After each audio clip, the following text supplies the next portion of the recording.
As Israel prepares for the massive strike on Gaza by ground, air and sea, the Israeli Security Cabinet member in an interview said that Israeli military has been given approval to invade Gaza whenever they deem it necessary. The Israeli government made a decision, gave green light to the army, wiped them out. And now it's in the hands of the army.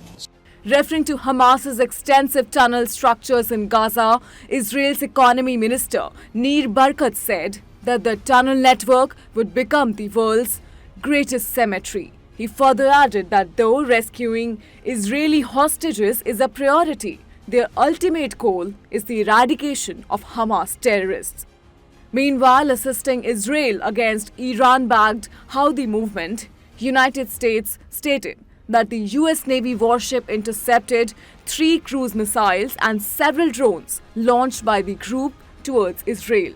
The crew of the guided missile destroyer USS Carney, operating in the northern Red Sea earlier today, shot down 3 land attack cruise missiles and several drones that were launched by Houthi forces in Yemen.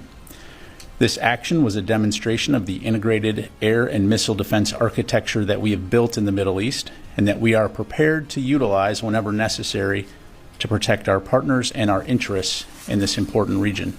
In a televised address after his visit to Israel, U.S. President Joe Biden, while urging for aid for war-torn nations, Israel and Ukraine, drew a similarity between Russia's invasion of Ukraine and Hamas's barbaric attack on Israel. President Biden said that although Hamas and Putin represent different threats, what both share in common is that they want to completely annihilate their neighboring democracies. He also urged the Americans to not walk away from their role as a beacon to the world and to help in providing aid to Israel and Ukraine.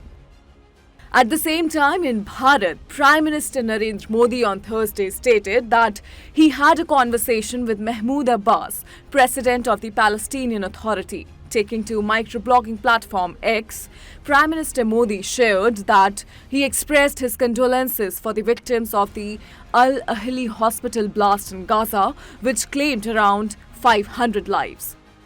Reiterating Bharat's long-standing principled position on the Israel-Palestine issue, Prime Minister Modi affirmed Bharat's commitment to continue to provide humanitarian aid to the Palestinian people.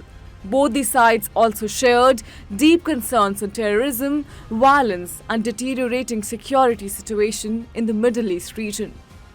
Simultaneously, British Prime Minister Rishi Sunak, who visited Israel on Thursday to support the nation in its war against Hamas's terrorism, will today visit Egypt to urge the leaders to avoid regional escalation of the Israel-Hamas conflict. Furthermore, Israeli military reported a successful operation in which they eliminated Hamas's only and senior female member, Jamila Shanti, who founded Hamas's women's organization. She was killed in an Israeli airstrike targeting her house in Gaza.